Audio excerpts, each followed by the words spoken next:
and welcome everyone and each of you. If you could mute your mics for a moment until called upon, we'll be happy to be able to have you to release those mics and to hear plenty from you. I suspect there's going to be a lot that's going to be shared and said. We're so happy to have each of you with us in this roundtable discussion for our first roundtable of the morning or of the day, depending on where you're from. Greetings from everyone around the world. All of you that are pouring in here to GatherVerse.live, we're happy to see you once again. Today, we're covering, as it's been expressed already, care intelligence. Such a new word, but should be so familiar and how rather appropriate in these particular times. Today, we have different leaders that have come to assemble with us. We have a lot to explore. And before we get into the details of how we're going to conduct this roundtable, I think it's appropriate for each of you to be able to introduce yourself briefly, to let us know who you are, what you're presently doing in this world, and what inspired you to be here today. I would like to begin with the mic with Mel, please.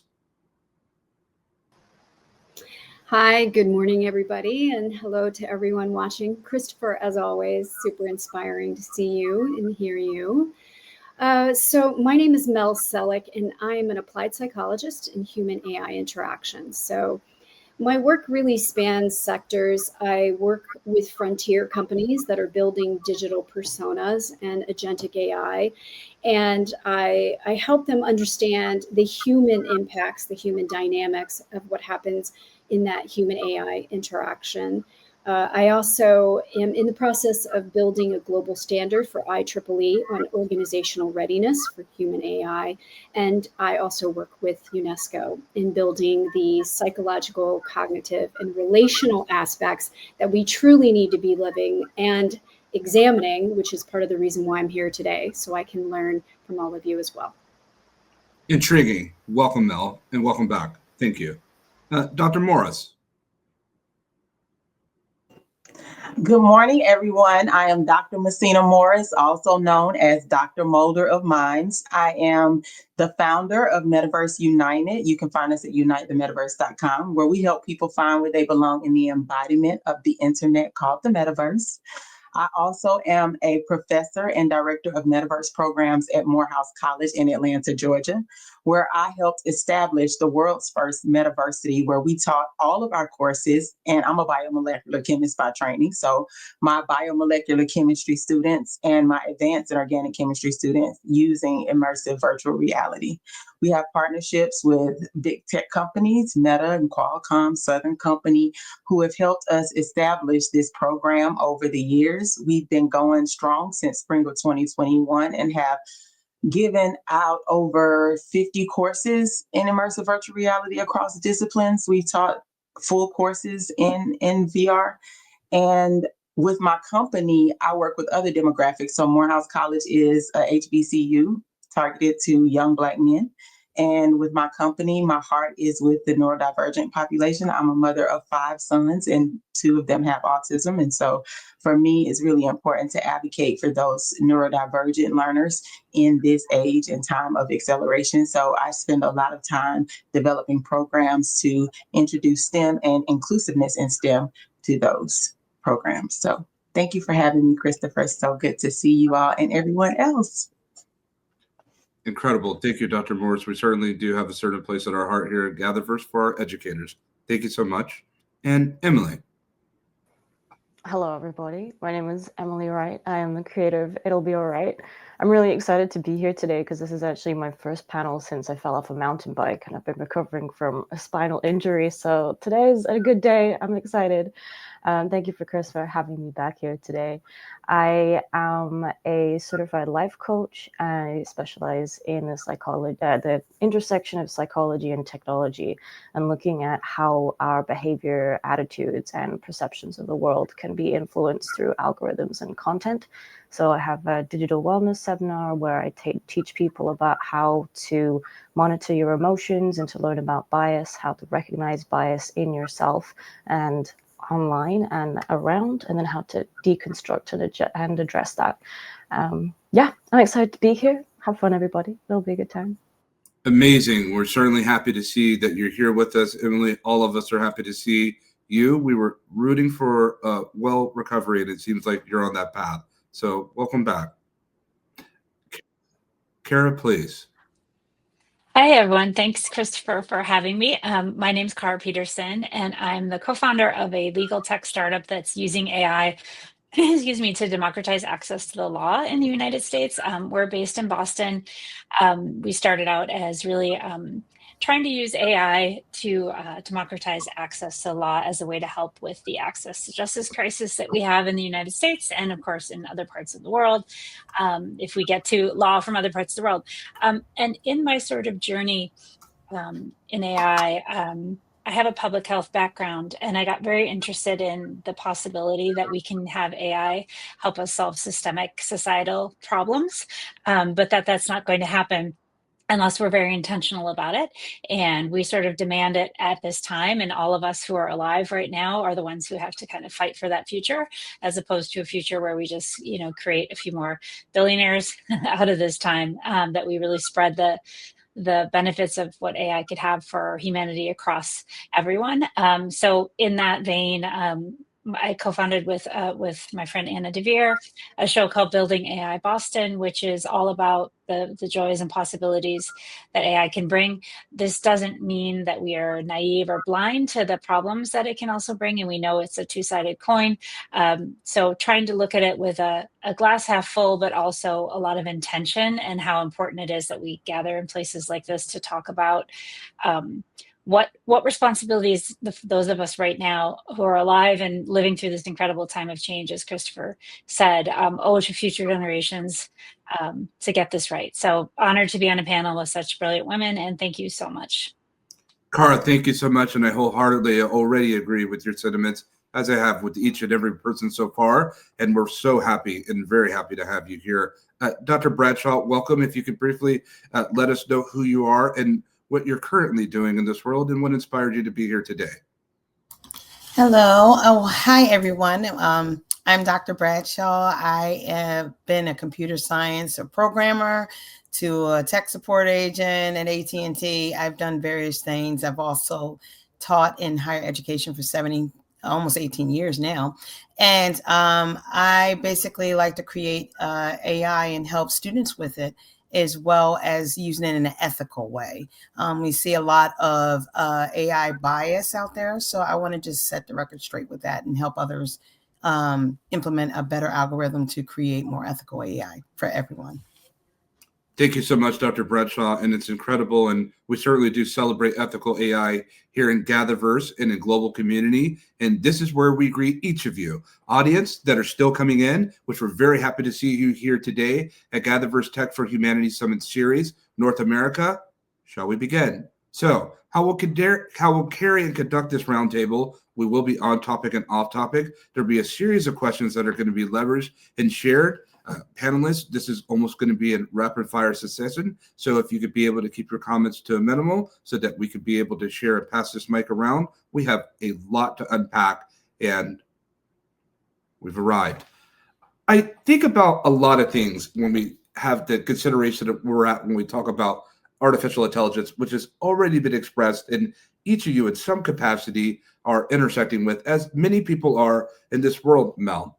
And when I think about, we have this opportunity now to be able to understand machines in a way that we never have before. But the difference is that these machines have the capacity to communicate and to express back, or in a way that feels so human, feels so lifelike, that the fidelity factor continues to grow upon the scale. Just this past week, we saw Sora 2, for those that have not heard of this diffusion-based video-generated model, where it's able to show caricatures and familiar faces of people that we've seen, people that have come and gone from this world. And it feels all of a sudden that they've been resurrected.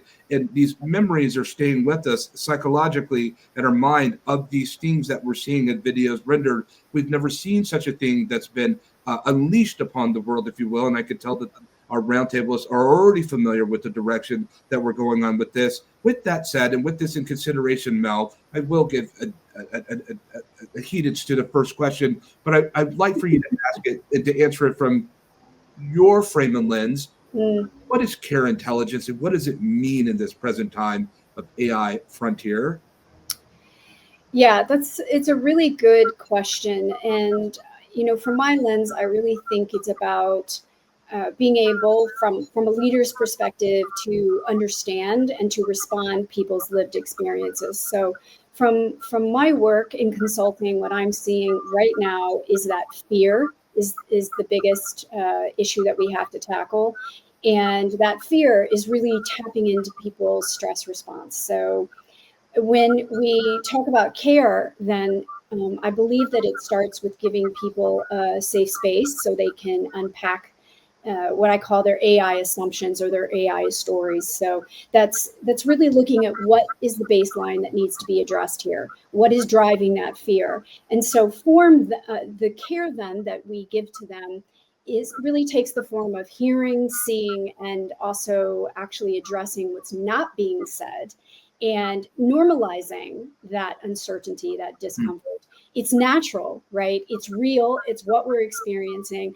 And if we are able to build that psychological safety, then we can empower everyone in the organization and the organization benefits. When we talk about psychological safety, can you give us 2 clicks on that? What does it even mean? Help us to understand for perhaps the common man, the common woman that have joined us today. Yeah, for me, psychological safety means people feel that they can be seen and they can be heard for what they actually are experiencing and believing. And sometimes, especially when it comes to integration with AI, there's a lot that we bring and that we project into that interaction based on our own uncertainties, whether we're worried about automation, whether we're worried about our levels of proficiency. And also, very quickly, I want to say that in my eyes, AI has moved from being a tool to being a relationship. And I think that we cannot negate to actually understand how people are using these tools. They are interacting with them as confidants, as tutors, as thought partners. And until we actually look at those relational dynamics, we're going to be really missing an opportunity in how we can help people build healthy relationships with these tools so they can feel empowered and be more productive. Thank you so much, Mel. And Emily, I sit here and I listened very intently to what Mel just expressed under the sound of her voice. When we talk about psychological safety, I want to stay with that for a moment thematically. And Dr. Morris and Dr. Bradshaw and Cara, we're coming right around the corner. Be prepared, please. When I think about this, Emily, I think about this relationship that Mel speaks of this new found relationship. It's very interesting, isn't it, that we've been interacting in these social spaces, these social media spaces, and it's almost as if the pixelation and the code itself removed itself. That's been the border, the boundary. That's been the placeholder of where we speak, but and we've been speaking with humans, texting and typing and writing and seeing and communicating, but as if the pixelation and the borders themselves have now entered into the conversation. And we think about this psychological safety and safe concentric circles. What does that mean? And why is that so important and relevant for us to know and to understand this now? Why is it important to understand psychological safety with AI right now?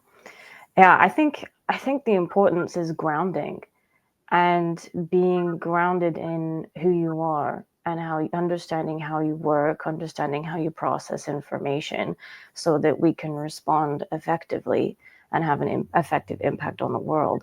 I think part of the challenge right now is, especially when you're talking about social media, and someone told me once that the average teenager spends 4.5 hours on social media per day, which is about 13 years of your life when you add it up, which was wild.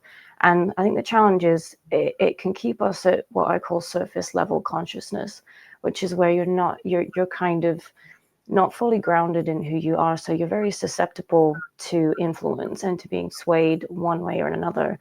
And I think when we don't have this psychological safety and that grounding and an understanding that we can regulate ourselves, that we can deal with whatever comes our way, it makes us more easily manipulatable, and it's easier to sway our emotions one way or another when we don't feel safe in ourselves and fully grounded in ourselves.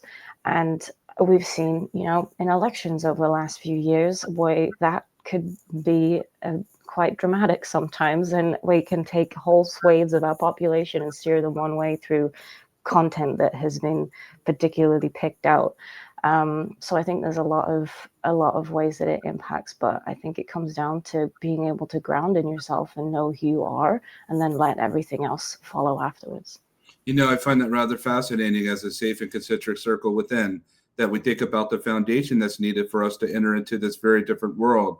I think about our youth, Dr. Morris, which you have a living, and this is what you do when it comes to young men and women of this world. And they're coming into a scenario and a scene where typically you would think that the more mature audiences in their life would be able to help guide them towards what's next. It's not as if we had a compass or a guide stone or a North Star when we arrived into this very digitized world. But the difference is that the construct isn't speaking back, but for them it is. And they're heading into a world that we're all becoming familiar with.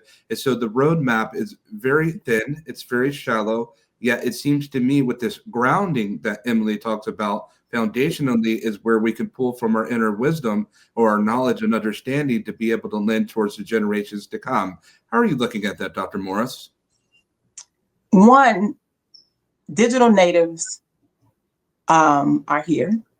So they've come into a world where it's very layered and they don't know the difference between the analog world as we have seen it and this digital world. It's all one and the same for them.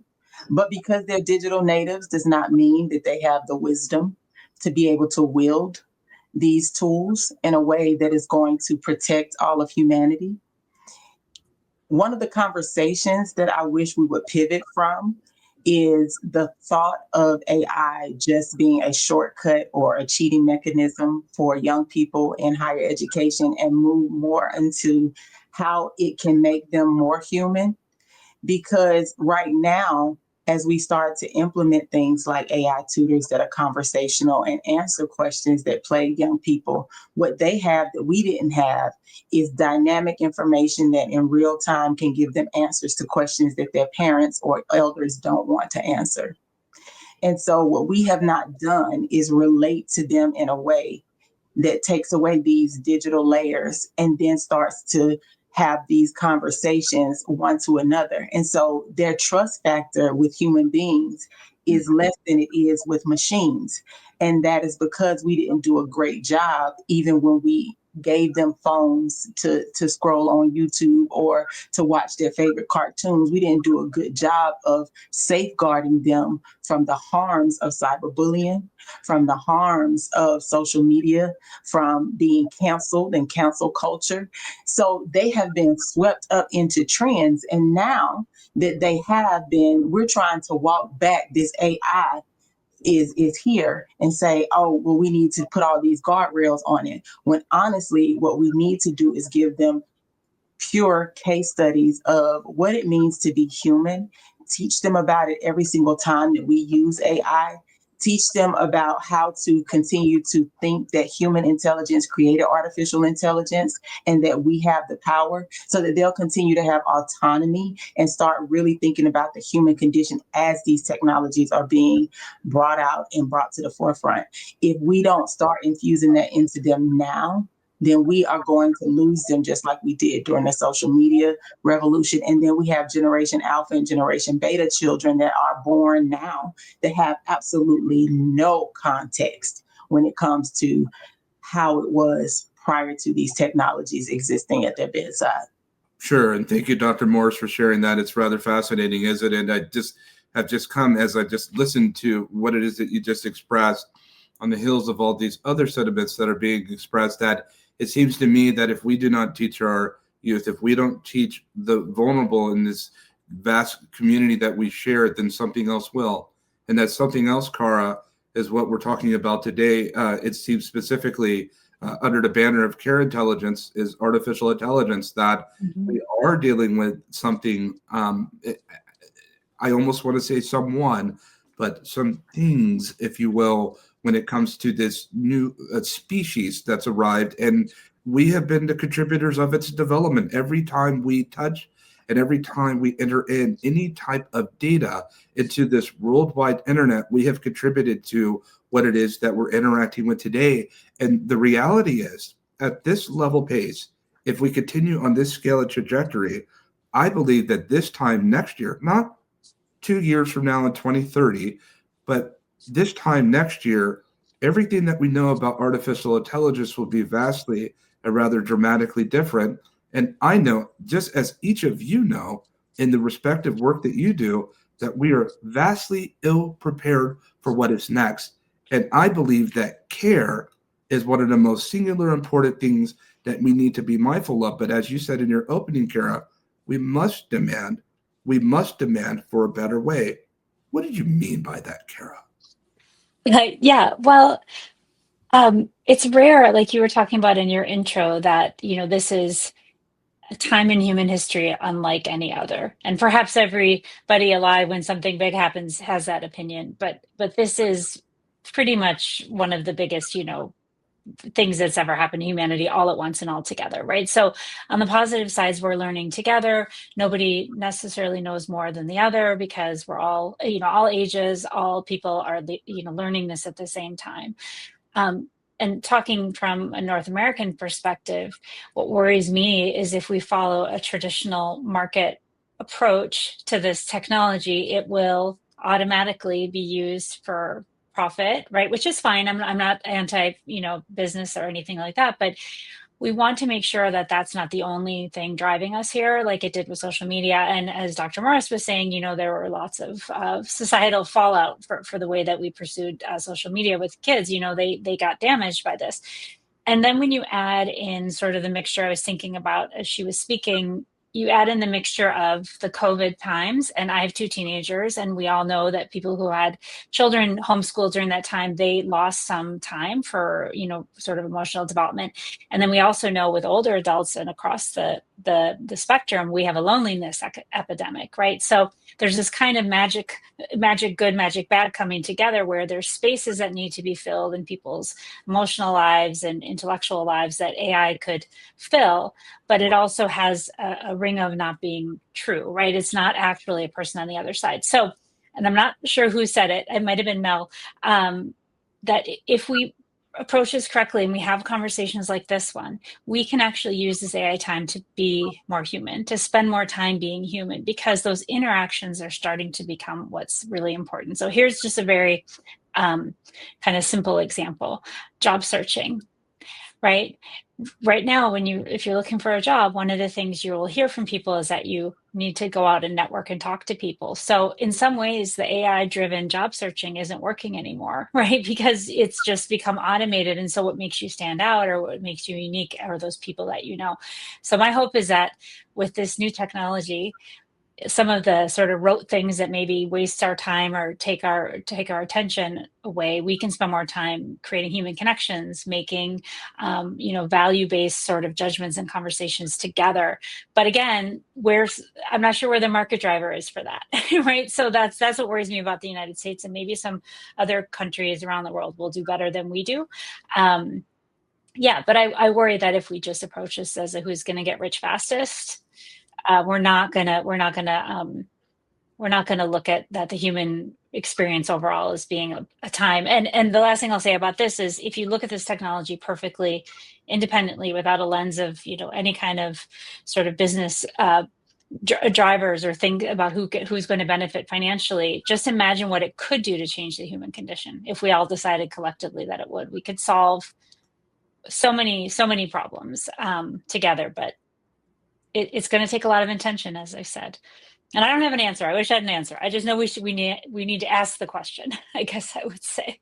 I think it's fair to even say that you don't have an answer to what's been raised, because when you think about that, that's a very profound consideration, that here in North America, the bastion of technology and profit, I mean, this is how we roll, and this is what we do when it comes to technology. And for it to be able to behave in such a fashion, for us to look at the acceleration, like many of us are traveled here, and we've been to different places around the world. And one thing that I do know, in particular, hailing here from Silicon Valley, we breed technologists, and technologists are breed to be able to build in a hyperscale for profit, and little with minimalization with the consideration for well-being and humanity.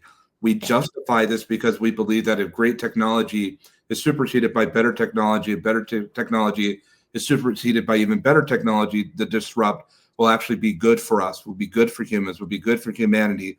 But this sentiment and these remarks have gone unchecked. And the reality that to be able to even try to disrupt this system with what we're seeing, and not disrupt with demand with a fist, but demand with the care and the concern and the heart to be able to tell that these leaders of Silicon Valley and elsewhere, I know we're in the global AI arms race. I understand the defensive posture that's needed. I'm in acceleration myself, but for goodness sake, when can we just take a moment just to consider that what you're building and what you're hyperscaling could be for record profits, but it doesn't serve the vast benefit of civilization, and you cannot have a foundation that's disrupted when it comes to the people and who you're building on top of, and expect for you to have a sustainable system. What is it to gain so much profit and to gain so much access, and you're building in a system where people cannot sustain within the same system that you became so wealthy from, that the dollars are so high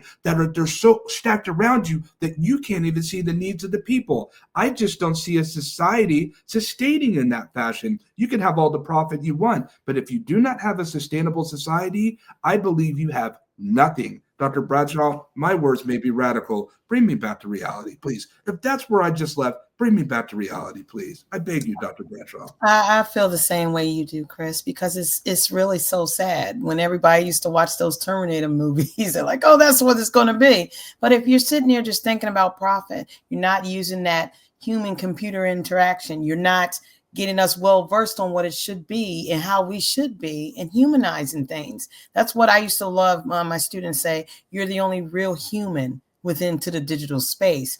And that's the way we should be doing it. We should also be helping others, with those skills and to be more human to them first and foremost. Stop thinking about profit. Think of how we can sustain and help cancer research with AI, how we can help a lot of things that we need to get done.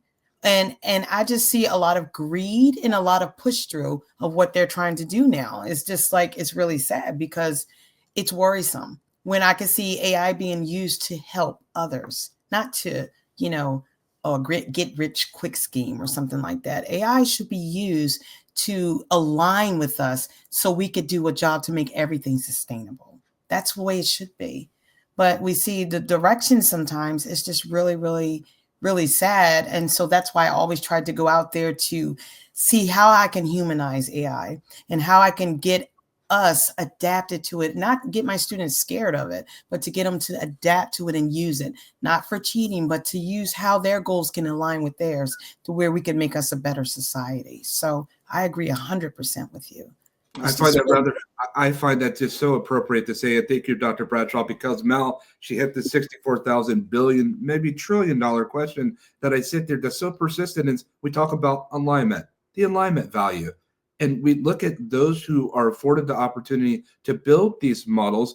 And the reality is that I have a real concern when the AI that is becoming more persistent in my life has the alignment values of Mark Zuckerberg, has the alignment values of Sam Altman. I'm not assassinating or going against their character, if you will. But what does it mean when so many other people are not in the room? Data scientists and engineers, women, communities of color, different cultures from all over, just so many different places. They're asked to take on this technology. This isn't a hobbyist toy. People are asked to use these technologies and demanded to use these technologies in their work environment. And if they don't adopt and subscribe to it, they will find themselves in displacement. I think about the opportunity of democratized access and the less they're in. And if we don't have an opportunity to build it, our alignment will always come and continue to be short, and it will be based on someone else's perceived reality. That is a very concerning thing. Can you please bring us to the psychological side of alignment, Mel, if you will? Well, I guess the way I would approach thinking about that is to just really ask ourselves about acceleration and optimization. I mean, humans are not driven fundamentally by optimization. So that is a market strategy. It is not a life strategy. So I think that we're dealing with two things. First of all, in these kinds of discussions, we start surfacing what really matters here. What is it we're looking to do? We're looking to preserve agency. We're looking to preserve our right to cognitive sovereignty, to our own thoughts. And so how do we achieve that? I mean, it's very interesting as of late. So I'm an applied psychologist. I work with companies. I work with frontier companies that are already doing this and building these things. And I can already see the fallout. So I've recently been working with educators, and I am absolutely convinced that educators are, if not the solution, part of the biggest solution. You are on the front lines. You are the ones that are keeping our future generations grounded in who they are, right? You are the ones who are able to see through your relational psychology, your ability to tap into what their needs are, their drivers are, and show them that this type of human AI interaction is really just asymmetrical. It's one way. They're never going to get the care. They're never going to get that reciprocity, and they cannot build their relational habits. They're practicing these relational habits. They must not heavily lean into that, because that is going to completely rob them of the beauty and the juice of what makes life worth living. And that's the thing. And I think it's to the shame that hurts the most is that we're building such incredible technology, but we're leaving behind the ones to be the ones to carry the fire. And that's our educators, our frontline work. I'm with you 100% on that, Mel. Dr. Morris, how does that feel hearing that? Emily, we're coming right around the corner with you. How does that feel hearing this? Girl, hallelujah. Thank you for saying it. You're right on point.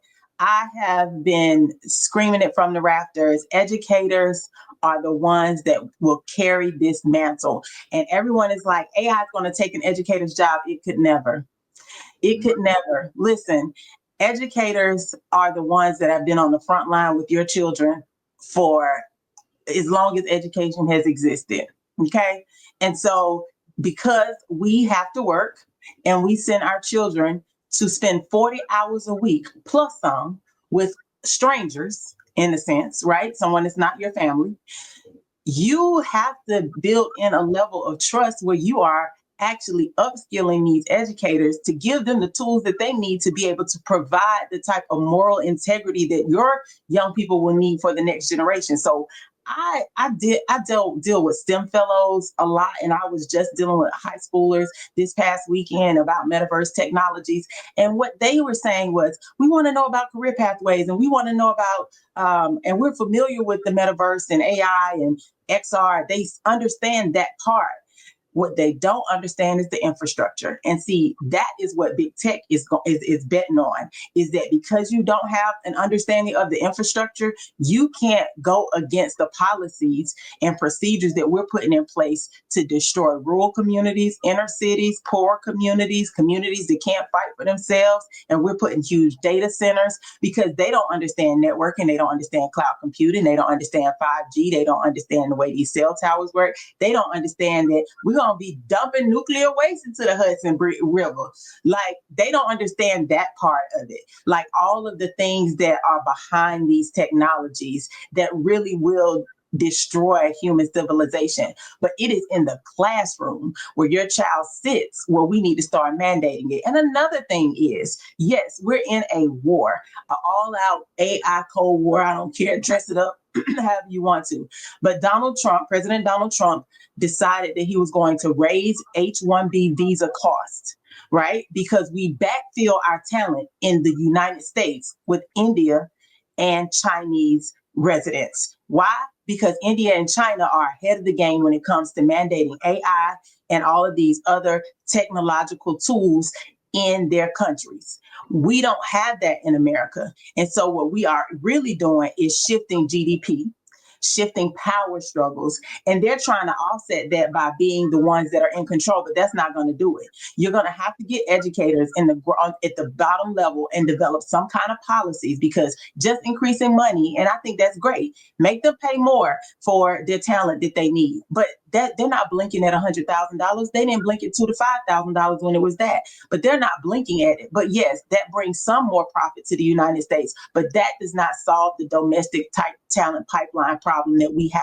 When we have people that can't even read at a third grade level, how are we then going to teach them about these technologies? And so reading, writing, and arithmetic is that part, you're going to have to solve that while helping them understand how to tinker, how to make, how to create chips, how to use new materials, how to rethink infrastructures in a way that's going to bring sustainability and lack of harm to the world. That's what's going to have to happen. And if not, education is going to end up phasing themselves out of the game and becoming irrelevant. And then you're going to have, like you see now, all of these micro schools popping up, parents homeschooling their children to give them other experiences with homeschool pods. And those kids that are in public education because they have no other choice or no other refuge, it's going to actually widen that digital divide more than we've ever seen in the history of the world. And so then you're going to have them in roles where they are kind of slaving like coal miners, trying to just get a piece of the pie when all the pie is gone. So anyway, I could say a lot about that, but that is really how I feel. And I've been really trying to figure out how can I impress upon the United States and other policymakers to start mandating true ethical AI education in these schools, upskilling educators and helping them be able to use these tools in a way that's going to be relevant and not just be users, but builders. Sure, not Dr. Morris. holders, Sure. but carers. Like you have to. You have to, and you have to give educators back the power that they deserve, Sure. especially in this time. So that's it. And we do, and we need to take that in consideration. And that the reality, Emily, I'm coming back to you on this, and thank you for that very powerful and rather spirited series of expression, Dr. Morris. I think it's well met, well received, especially to the global GatherVerse community here. And because education is under assault, let's just be honest, it's under neglect. And it's very indicative of what we've seen when it comes to the applications renaissance, that we ignored our teachers. And now we're here in the AI frontier. And yet, once again, we've ignored our teachers. Federal funding has just dried up for colleges and campuses across this incredible country, in particular of North America, the United States. And we just continue to be able to undersell. And unfortunately, Emily, through the politics, through the situation we find ourselves, even if I had to take an apolitical stance on this, which I'm happy to do at this moment, the reality is the ones that are impacted the most are our youth. And I come back to you with what you said about this grounding, because if you listen to what Mel just said, and you listen to the sentiments of Dr. Bradshaw and Cara, the reality is that we are in such a phase of life that we have no point of reference. We have no North Star. We've never been this way before. And I think we need to have an honest talk with our young people and even our vulnerable in society, is saying that your best focus is to look within and to fortify this for that which is to come. Given the level of volatility, we don't necessarily know what you're about to head into when you come out into this place that we once called the workforce. On amalgamation, we don't completely know what that's going to be. I know that seems like out of the passages of the Twilight Zone, if you will, but I do believe that there's a hint of reality to this, Emily. What do you say to these youth? What do you say to these communities? What path did they take for care intelligence? Mm-hmm. Yeah, you're so right about so many things. I feel like so many things that people have said today have just been like fire, like I feel like so many people have said things that we've all been thinking, and then someone says it and you can see us on the screen and we're like, yes, yes, this is it. And that's a beautiful thing.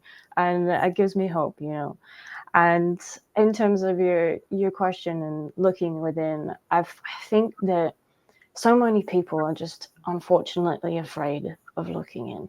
I think a lot more of us are afraid of ourselves than we think. And we spend so much of our time trying to distract ourselves from the things that are going on inside. It's not like we have a huge amount of education on emotional intelligence and empathy and mindfulness and mind management and organization and how to respond versus react. And I think that is just such a key thing that makes us human.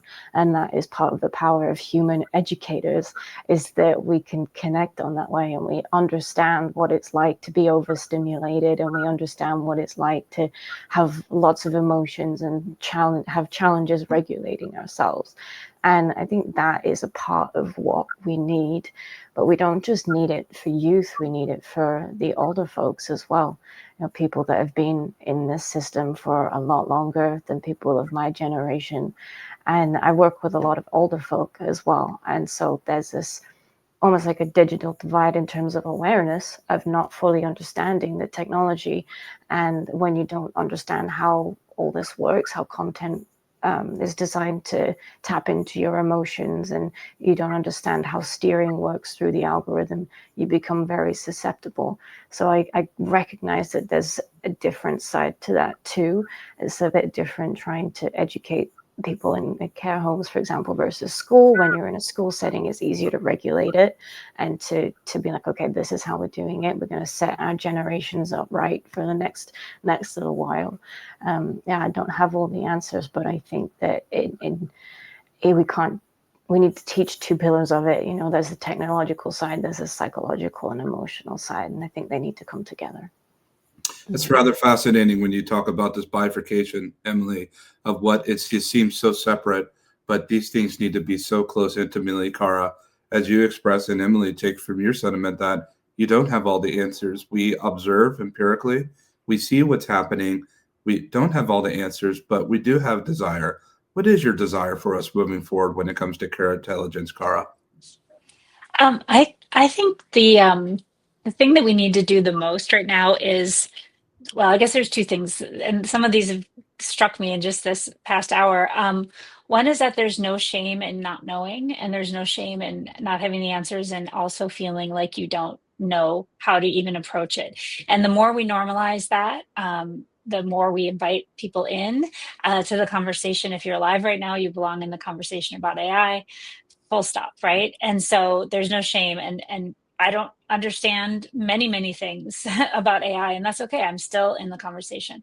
So I think that's really important, that we let that go. We let go of the imposter syndrome that plagues many of us, especially women, out there in the world. The other part that I don't know exactly what to make of this, but it strikes me today in particular, how on an individual level, I hear the sort of sentiment that we're talking about today. It's when we scale up and we start to look at things in the more systemic society-wide level, at least in the United States, we lose that care and we lose that concern, and we lose sort of that humanness that we all of us individually have. So there's something deeply interesting, and also, somewhat hard to imagine even how to solve it, but how can we work to better keep that moment and that care that we do have individually for each other to stay with us when we scale? And it's especially when it's happening so fast. And once again, I don't have the answer. I think it's kind of a fascinating paradox, I guess. I think you do have the answer, Cara. And I say this respectfully because of what you just graciously almost a very emotional line, that a vulnerability that I just heard you talk about very intimately, that I don't know as much about AI. And we're surrounded in a world where experts are all about and they're about. But to have a real vulnerability, and you work in AI, and maybe that's the posture that some of us, even myself, who I do consider myself an expert in AI, do I really know this technology? Do I really know this science? But the one thing that you talk about is to make sure to keep the human in the loop.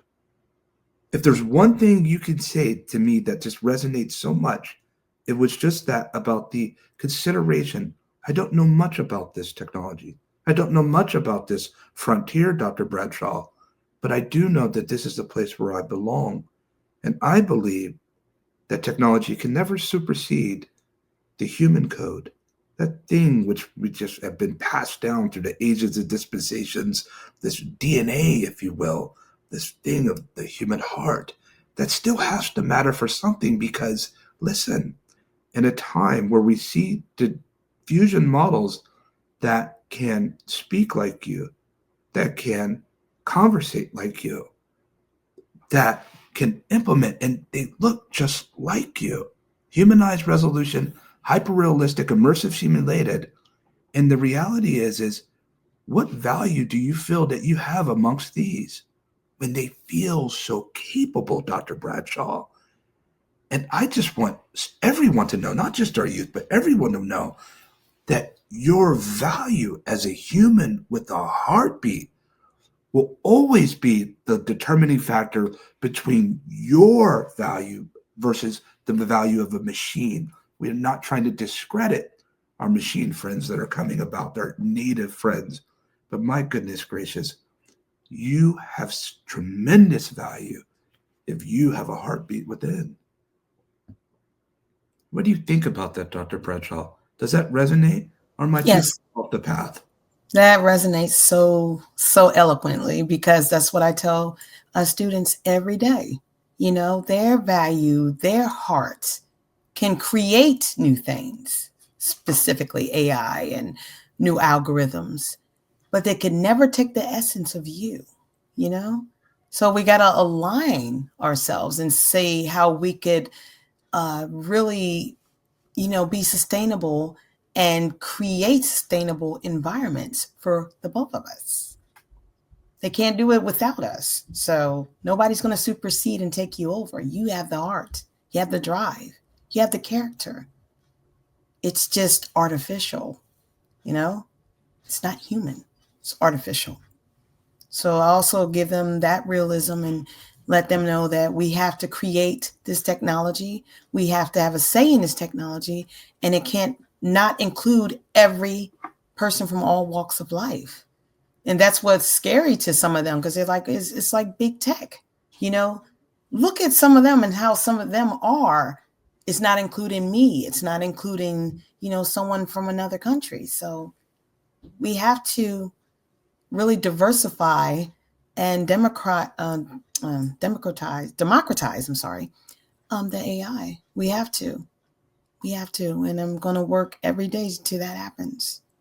That's the goal, and they are the future. So I challenge them to be innovative, and they come up with some brilliant ways to do it. So I think we have to keep doing that, because we are like the life link for it, and we can help push it to insurmountable heights if it's done ethically and appropriately.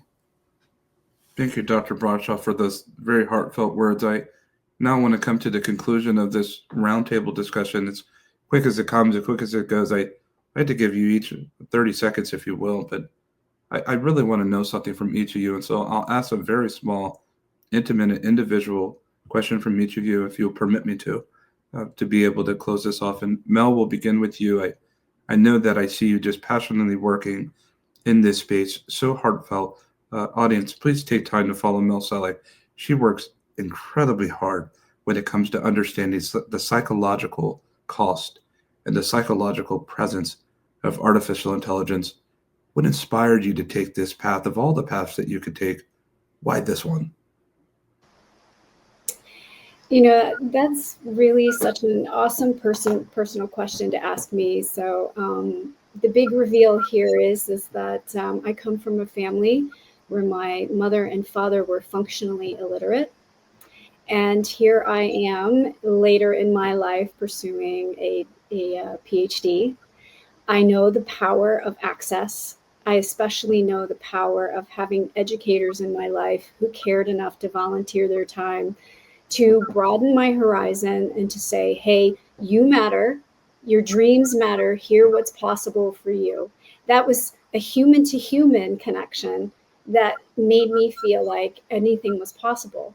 And I want to do the same thing, because technology is what connects us to the world. It's what connects us to possibility. And we here have the ability to bring everyone in to that conversation and empower them from where they are. Thank you, Mel, and thank you for your open expression. Emily, I know that the work that you've been doing in terms of when it comes to life work, to helping guide people towards that next step. And audience, please go take a look at the work that Emily has done. She's spoken several times here at GatherVerse and has presented incredible different perspectives on the psychological output and input of how we interpret this world digitally. Emily, now that we've gone to this part of the forest when it comes to care intelligence, what can you lend to us from your generational perspective of something that you believe that we need to carry with us further as we go along in this forest? If you could briefly share that, we'd be appreciative. The first thing that came to mind when you said that was lead by example. I think that's kind of the biggest thing is, I mean, there's so many times I've seen like a family out for dinner. Literally yesterday I went out and there's a family with like 5 kids at the table, mom and dad are both sitting on their phones and the kids are just doing whatever, you know. And I think that, you know, I think if the saying, you know, kids are cruel, right? You think of bullying in schools, they get this technology, cyberbullying is a big thing, but where do they learn it from? They learn it from the world, they learn it from us. And I think with youth, there's a lot of fear and disconnection. As you said, we're in a loneliness epidemic, and, you know, you're not unique to the younger demographic. That's unfortunately a lot of older people and really anyone from any generation. So I would say look after yourself first and we'll learn from you. So yeah, and thanks. This has been fun. Of course, and Cara, people please join Cara in her experience and in her sojourn as she gets to know artificial intelligence and has reminded us all really in a very subtle way for us all to remain students. Cara, what is your next step that you're taking in this path to pursue to understand this applied science? Well, I've been obsessively thinking about what other problems I'd like to solve or like help solve. I'm not going to say I'm solving them myself. I happen to be very personally interested in other species besides humans, in terms of sort of animal intelligence and communication. And I get excited when I think about how AI can actually help us be better earthlings, not just better humans. Maybe if we learn some empathy and understanding of other species, we can coexist on planet Earth a whole lot better together. So I'm interested in that. But if I could give one little thought to the audience, is that, you know, look at me, I'm an AI founder, late in life, not a technologist, later in life, I should say. And don't ever let society's view of who you are and where you sit in the world define what you can do, because it's not true. You can do anything you want, and if it doesn't mean it's easy, but if I can do it, you can do it. And don't let society's definition of who you are and where you belong define where you feel you belong and where you want to go, and find your people, because we're out there, whether it's, you know, women or people of color or people from other parts of the world that don't have as much access. There are groups that you can join and get together with others. So don't let society define you. That's very, very hard, but it's also a superpower if you can tap into that. Indeed. Congratulations, Cara, on building your own table. We're rooting for you towards your success for you and your family. Dr. Bradshaw, audience, follow Dr. Bradshaw because she's courageously has spoken about the need for alignment. Dr. Bradshaw, how do we find ourselves aligned with you? And what is it that when we find ourselves aligned with you, what might we find? You'll find someone that's been really having a bullhorn since the 2007, 2008 about AI, metaverse is coming. And I always got laughed at. Look, no one's laughing now. Everyone's saying, hey, you were right. You were right. I am a futurist. I see, I mean, you're just going to find that I want to share this innovation with everyone that I can. And I also want to help them to understand it. So you're going to have me and find me doing it the ethical way and helping others to chime in, because we can't do this by ourselves. So it starts with us. We got to just be the human in this digital space. Stay human. Thank you, Dr. Bradshaw. That's a note and lesson taken. And lastly, Dr. Morris, you talk about education and with great reiterance, but if there is one thing, just one thing that we can lend, an audience, go follow Dr. Morris. There's a lot to see over there. But if there's one thing as an educator that you feel like can help your path with great, tremendous value, what would that one thing be?